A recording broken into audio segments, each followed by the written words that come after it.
Indonesia, negara kesatuan yang terdiri dari beragam suku bangsa. Merdeka sejak tanggal 17 Agustus 1945. Para pendiri dan pahlawan bangsa rela berkorban jiwa dan raga demi memperjuangkannya dengan cara memukul mundur penjajah yang ingin berkuasa. Kitalah yang saat ini menikmati hasilnya. Hidup tenang, aman, tanpa ancaman dari para penjajah. Namun, akhir-akhir ini negara kita diusik oleh isu-isu yang melanda. Di antaranya, terorisme berkedok agama, demo yang berujung rusuh dan memakan korban jiwa, gerakan separatis yang meneror sejumlah warga, isu rasisme untuk mengadu domba, ditambah lagi dengan penyebaran hoax atau berita bohong secara sengaja. Itu semua adalah upaya untuk merusak persatuan kita, Indonesia. Assalamualaikum warahmatullahi wabarakatuh.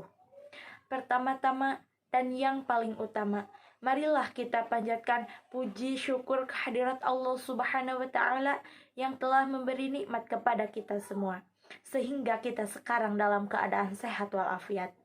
Sholawat serta salam semoga tercurah limpah kepada baginda kita, yakni Habibana wa Nabiyana wa Maulana Muhammad Sallallahu Alaihi Wasallam. Pada kesempatan kali ini, perkenankanlah saya akan menyampaikan sedikit uraian pidato yang bertema bela negara. Dalam Undang-Undang Dasar Negara Republik Indonesia tahun 1945, Pasal 27 ayat 3 yang berbunyi, setiap warga negara berhak dan wajib ikut serta dalam upaya pembelaan negara.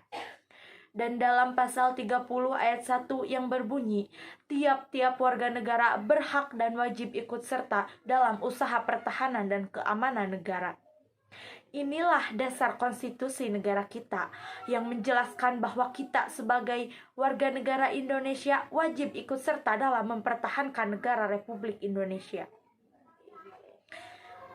Jika demikian, apakah yang dimaksud dengan bela negara? Dewan Pertahanan Republik Indonesia dalam situs resminya mendefinisikan, bela negara ialah suatu konsep yang disusun oleh petinggi suatu negara atau perangkat perundangan yang menjelaskan tentang patriotisme seseorang, kelompok, atau seluruh komponen suatu negara yang mempertahankan eksistensi suatu negara. Jika demikian, bela negara wajib bagi semua warga Indonesia termasuk pemuda Indonesia. Oleh sebab itu, apakah kita sebagai pemuda Indonesia telah melaksanakan bela negara? Dengan cara bagaimana kita mewujudkan bela negara? Hari ini kita tidak dalam perang fisik dan senjata. Hari ini kita tidak dalam perang secara fisik di masa kolonialisme dahulu. Namun, ancaman kedaulatan bangsa nampak begitu jelas di hadapan kita. Ancaman terhadap kebangsaan dan ideologi yang merusak. Ancaman terhadap perekonomian di tengah-tengah pandemi. Kita semua bisa melihat bahwa perekonomian Indonesia kian hari kian melemah. Kita diserbu kebutuhan, diserbu barang impor yang melemahkan perekonomian rakyat Indonesia. Selain itu pun, ancaman di bidang sosial dan budaya.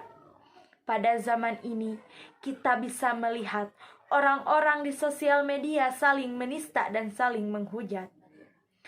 Maka dari itu, hari ini kita ubahlah dengan bersatu bersama-sama melawan segala ancaman. Jangan ada lagi pembelahan sosial dan politik. Jangan ada lagi penistaan antar komponen bangsa. Jangan buat bangsa ini terkotak-kotak. Tidak cukupkah virus corona dan bencana alam menjadi tantangan bersama? Maka dari itu, marilah kita saling mengeratkan diri. Pemerintah mengerjakan tugas dan tanggung jawabnya, sementara kita sebagai warga Indonesia mempertahankan bangsa yang kita cintai, yaitu Negara Kesatuan Republik Indonesia. Hadirin yang berbahagia, sekian yang dapat saya sampaikan. Mudah-mudahan ada manfaatnya bagi kita semua. Wabillahi taufiq wal hidayah. Wassalamualaikum warahmatullahi wabarakatuh.